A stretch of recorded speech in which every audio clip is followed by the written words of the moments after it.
one thing traders need to be aware of if they're going to trade the precious metal sector, and I've said this many times in the past, take everything that you see on the charts with a grain of salt. These are one of the more heavily manipulated sectors. The banks, the rules are not enforced in the metals market, in the futures market, and the banks can control price to some degree, at least short term, to get the best entries and the best exits. So one thing that almost always happens before any intermediate cycle low is we'll get at least one failed daily cycle. So you can see here this daily cycle dropped below this daily cycle and immediately reversed. This is by design. Retail traders, hedge funds, when a support level like this breaks, they tend to panic and dump a bunch of shares on the market. This allows the banks to buy those shares cheaply, and then that puts a bottom in the cycle, and then we start the advancing phase of a new intermediate cycle. So that's just one of the things that you can almost always count on at an intermediate cycle low is at least one failed daily cycle, and like I said, it's by design. The banks short the market enough to break a support zone that triggers a selling climax. They use that to top off their positions, and then the market reverses and goes up. Same thing happens on the upside. The banks like to exit at the as close to the exact top as they can.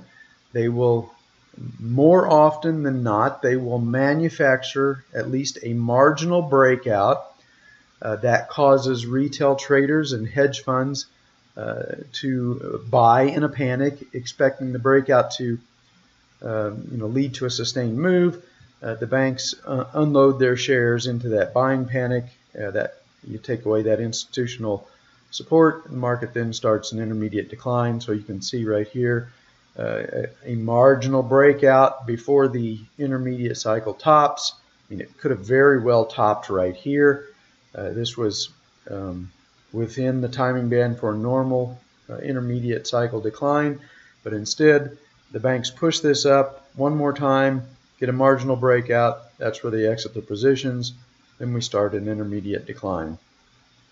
Something similar during this intermediate cycle.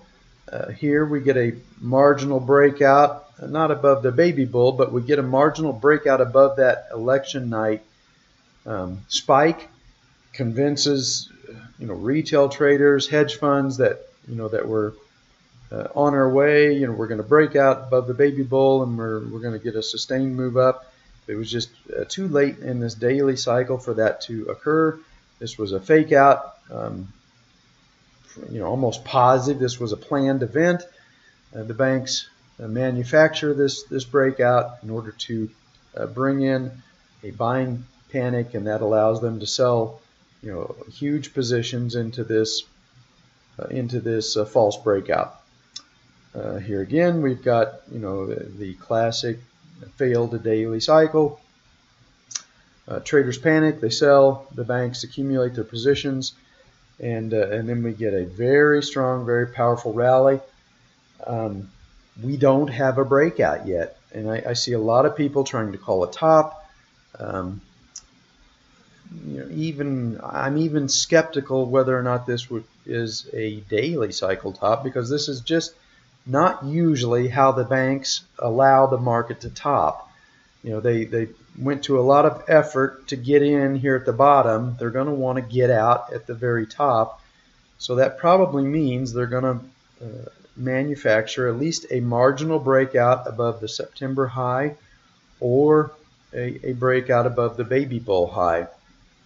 And now I've gone over this in detail in my weekend report of what I think might be coming our way based on the the euro cycle and the dollar cycle and the sentiment levels in both of those markets.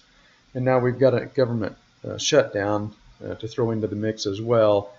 So I just, based on how the banks like to enter and exit markets, I think it's unrealistic to think that we've got, definitely not an intermediate top right here, and unlikely, in my opinion, that we probably don't even have a daily cycle top. I think we're going to have to get at least a marginal breakout above either this or this top, something to allow the banks to sell into strength and exit very close to an exact top before we get a larger degree top in the gold market.